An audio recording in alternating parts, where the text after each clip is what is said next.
Hi, and welcome to another episode of Beverly J. What Really Matters. Today, we have the honor to speak with Tim Shackelford.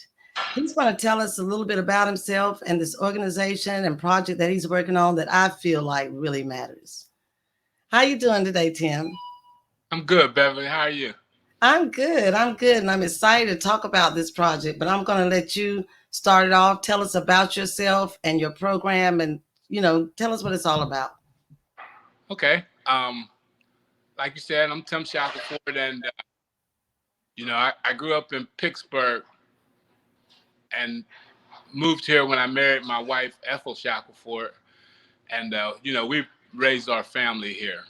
This is her local home, and I guess the idea came as a result of having sons just in America, just having black boys in America. You know, being the product of an agnostic father and a devout Christian mother, I kind of combined those ideas throughout my life. But certainly in this ceremony, my dad insisted that we read always. So being raised on Francis Cress Welsing's The ISIS Papers and, the miseducation of the Negro and everything that James Baldwin wrote, you know, I don't know if it allowed me or encouraged me to see that we as Black people need to and can create traditions and our own history and kind of take charge of the narratives that we really want to take charge of. And this coming of age ceremony is that for me. It's me. Now, let me stop you there. Back up and let's tell me about the coming of age ceremony. What is it called? Tell us about that. Give us the background history of that.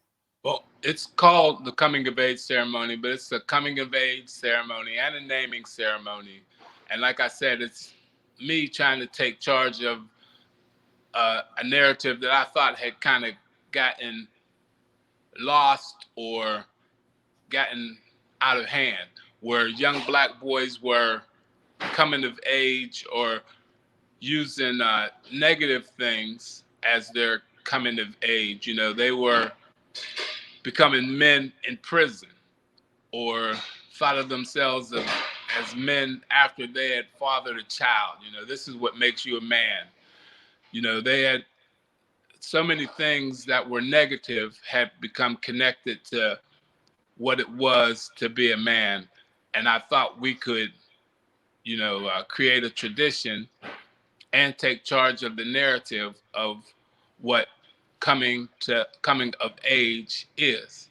So I combined a bunch of, and at the time, back in 2001 when I did my first son, Christopher, I thought I could look online and I'd find somebody who was doing it and, use their model. But I never found anybody who was doing it. So I kind of grabbed traditions and, things from everything, like I said, I had read. The bar mitzvah, the Jewish bar mitzvah, the Native Americans do a spirit walk where the uncle is more important than the father. African traditions where young men had to gather and as a group of young men had to kill a lion. I just pulled from as many traditions as I could find and kind of built my own thing. Okay. And you touched on some of the influences that inspired you to do this. Was there any one particular thing that actually stuck in your mind and made you know this is something that had to be done? Actually, before I did Christopher's, there was a 17-year-old kid who cop shot in his driveway. He was 16 or 17, and the cop shot him in his driveway in front of his mother. And, the cop, of course, there were no consequences back then. I think it was 2001. And the cop said he looked like a man, and he was just a boy. And the cop said he looked like a threat. He was getting out of his mother's car in his driveway. And that really disturbed me. And that was, Christopher is turning 30 in November now. And that's when he turned 13. The exact same stuff is still going on. But that incident made me want to make Christopher aware that, you know, at at your age and at your size, uh, whether you really are becoming a man or not, whether, at 14, whether you're are a man, this is how the world sees you. The world, and especially the police, see you as a threat. When they look at you, they see a man, and it's time for you to start taking on the responsibilities of a young man and to become aware of all the things that are expected of you as a young man. Can you share with us some of the steps that you all go through or some of the process that leads up to the ceremony?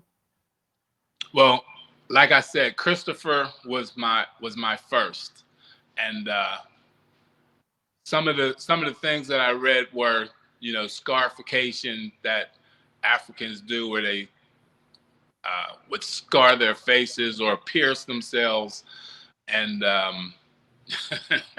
that was out of the question. That was out of the question. But something that just my family does is Joshua, my younger son, paid for Christopher, who I was doing at the time, to get his ear pierced.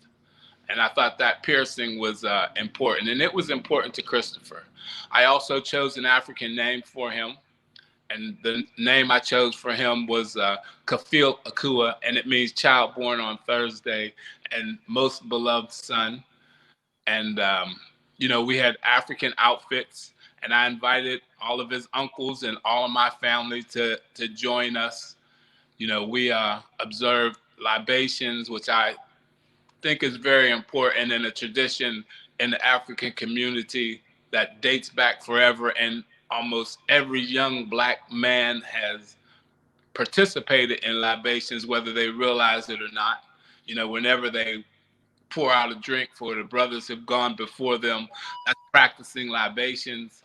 You know, so I and smoke was another really important one. So back then, that's when I started smoking cigars. A terrible habit my wife just reminded me I've let grow beyond the coming of age ceremony. But yeah, I just tried to incorporate as many things as I could find that would be relevant.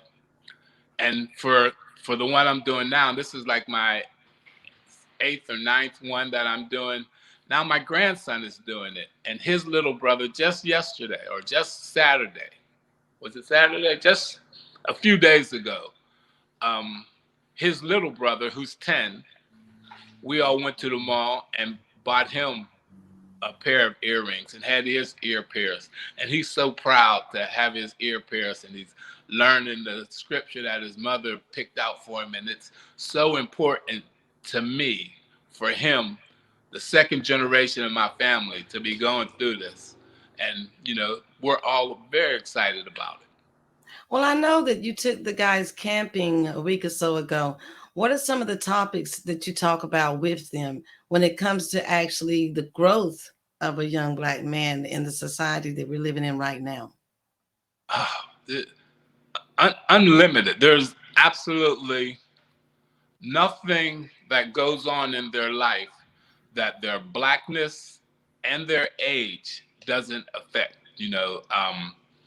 Some of the young men that I don't get enough time to spend alone with these guys, but like the young guy Dominic, uh, DJ, I got a chance to sit and just one on one with him at the Waffle House, and I asked him, well, what do you think it is that separates a boy from a man?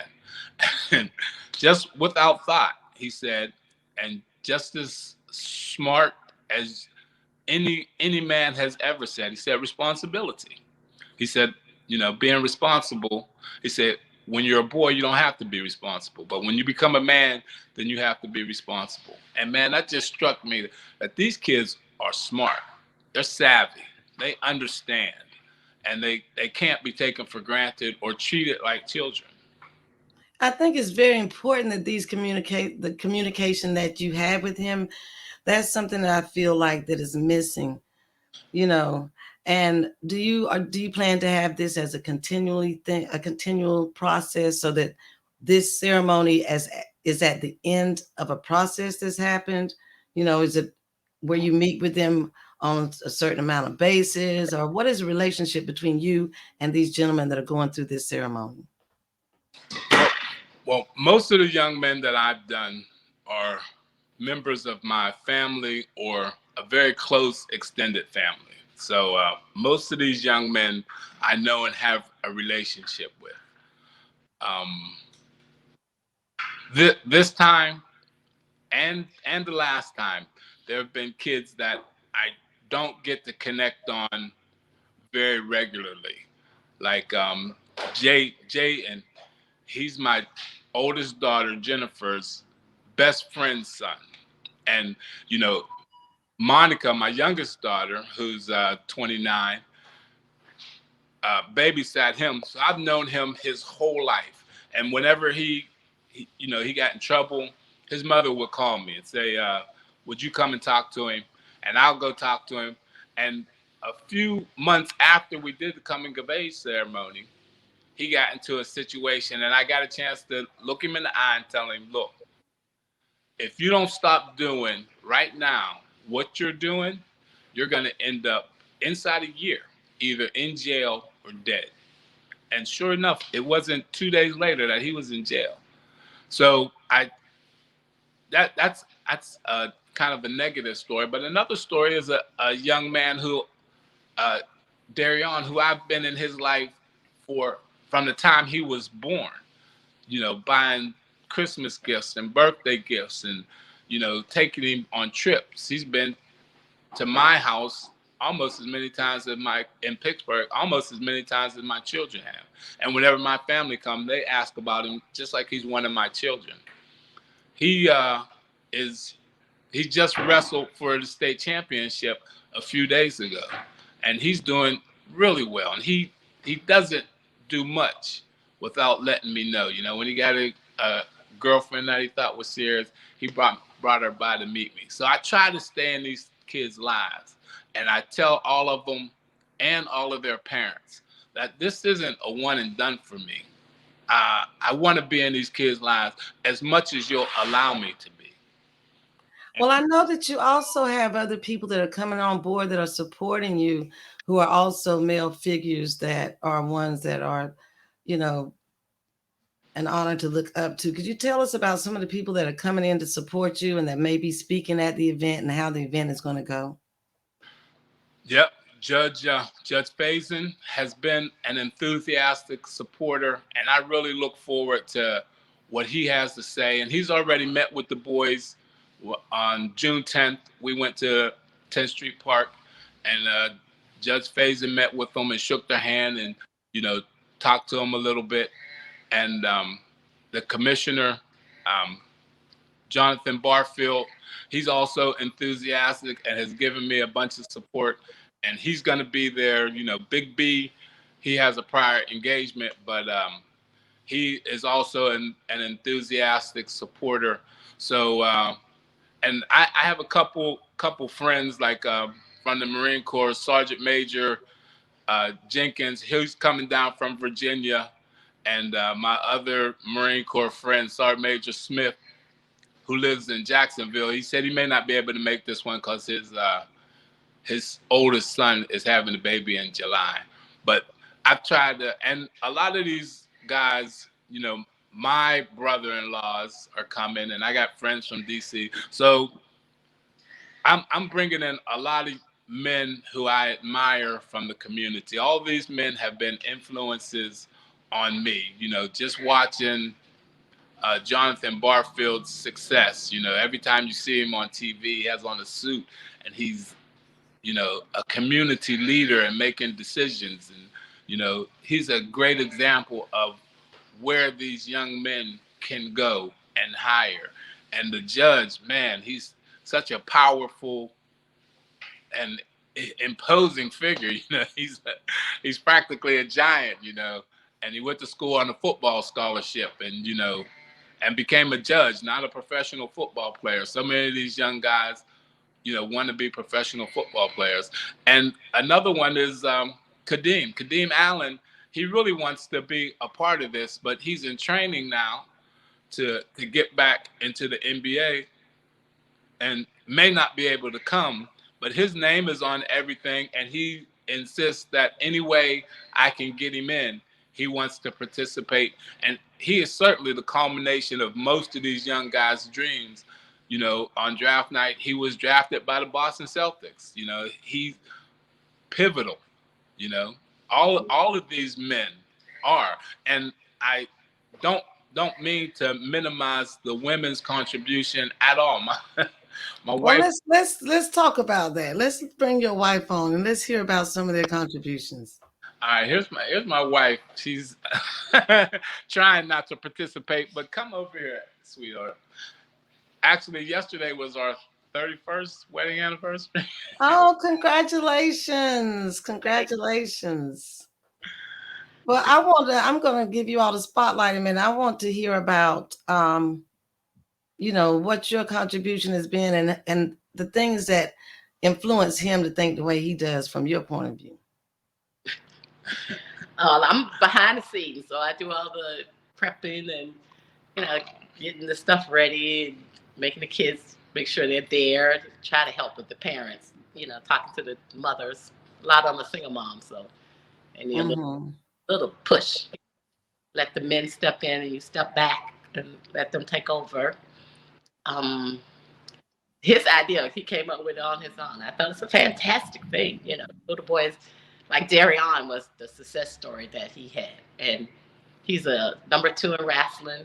He's always proud of himself to come tell his Uncle Tim, that's what he called him, everything he does. He'd come tell me too. And I was so proud of him all the time. And, I like watching him with the boys and watching him, making them become men. Do you ever find that there are times that you have to speak to the mothers to give them advice that it's okay to let other men, that it does take a village? Yes. Tell me about some of those experiences. They're a little gun shy about all the stuff he wants to do, like the watches. And I always tell them, don't buy a cheap watch. Buy them a watch that they can pass down to their kid. Something they'd be proud of. And the outfits are like, don't go overboard. It's just a nice outfit, but teach them that saying, make sure they're proud when they speak and stuff like that. Mm-hmm. But when it comes to, I don't know if I want my son to participate. And I'm like, well, you need your son to participate. Mm-hmm. And a lot of times it could be young Black men that come from a home that has both parents, right? But they may have a problem communicating with their father, whereas they can communicate with another group of men, and it can come back full circle.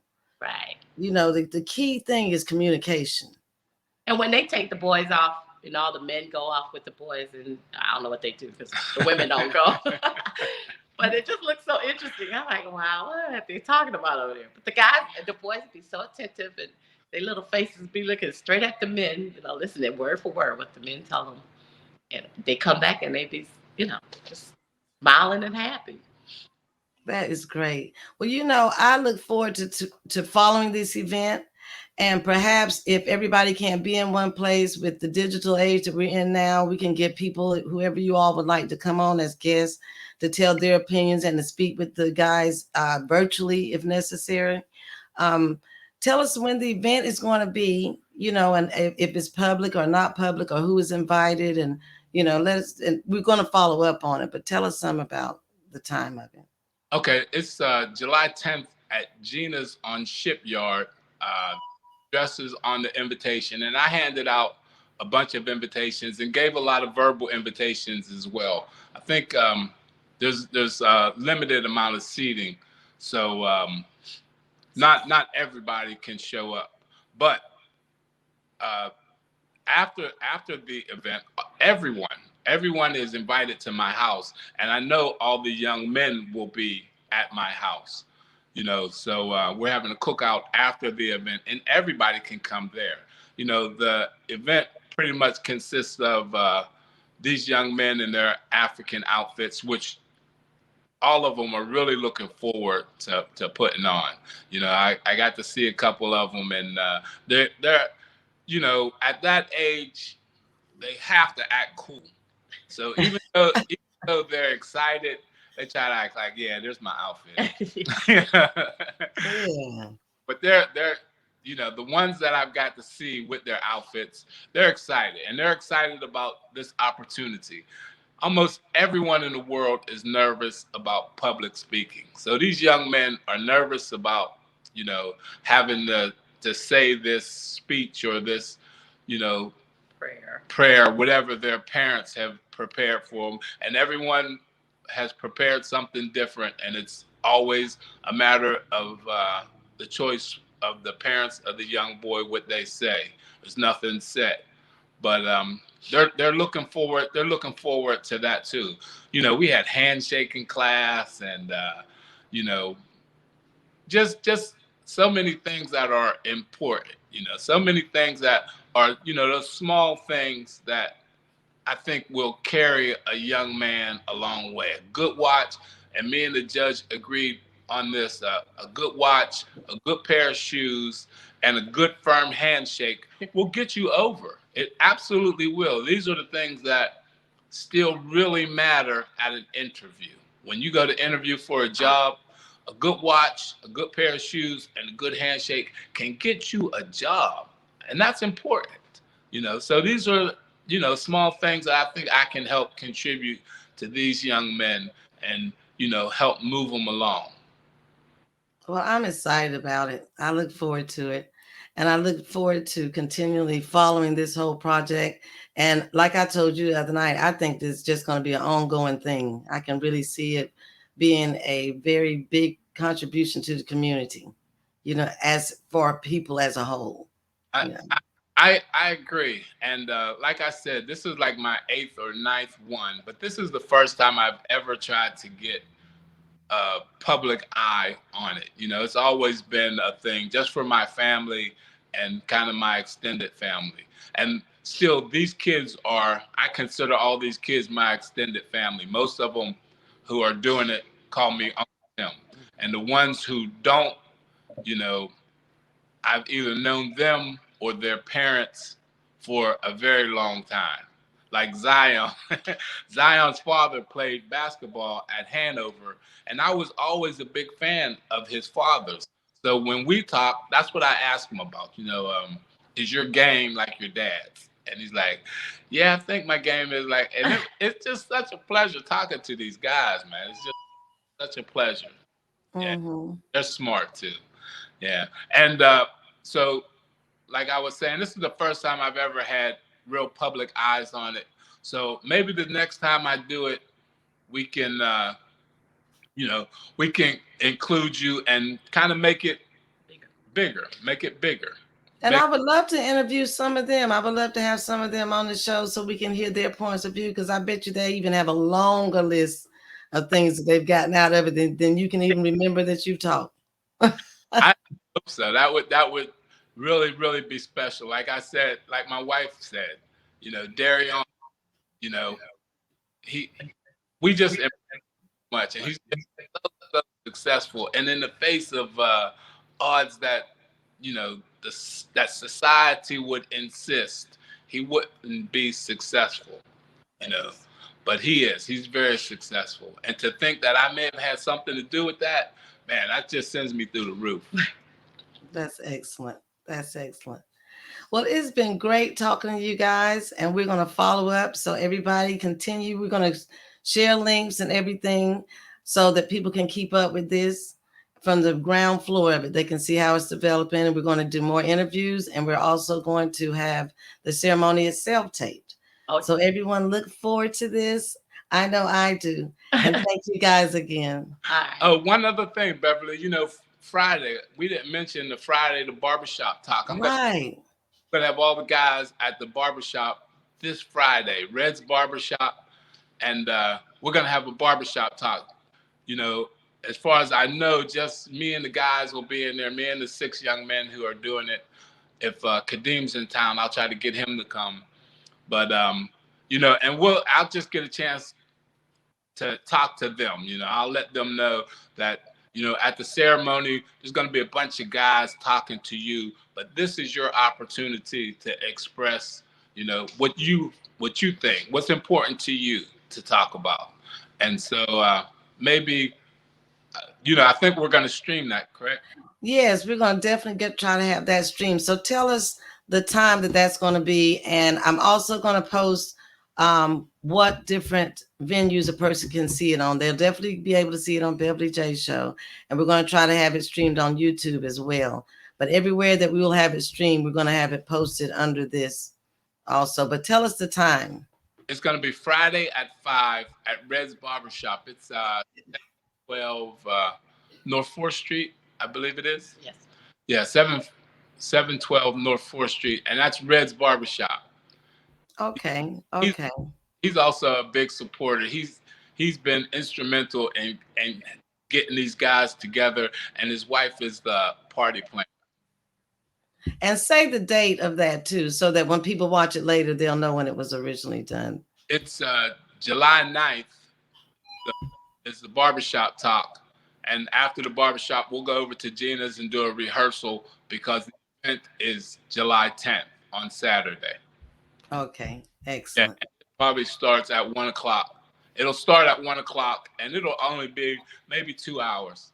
And then everyone will come to the house. Okay. And at my house, 4500 Green Tree, come down and get some real food. We'll have finger food at Gina's, but we'll really be cooking at my house. Okay, got you. You're going to end up with a whole flood of people over there. I can't wait. I can't wait. Okay. Well, I will be talking with you all.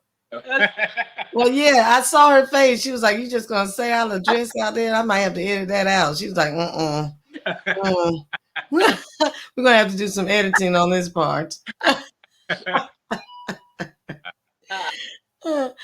Okay, guys. Well, I will be following you up with this, and I'll be continuing to get footage, and we'll keep pushing this forward. All right. Thank you so much, Beverly. Thank you. All right. Bye.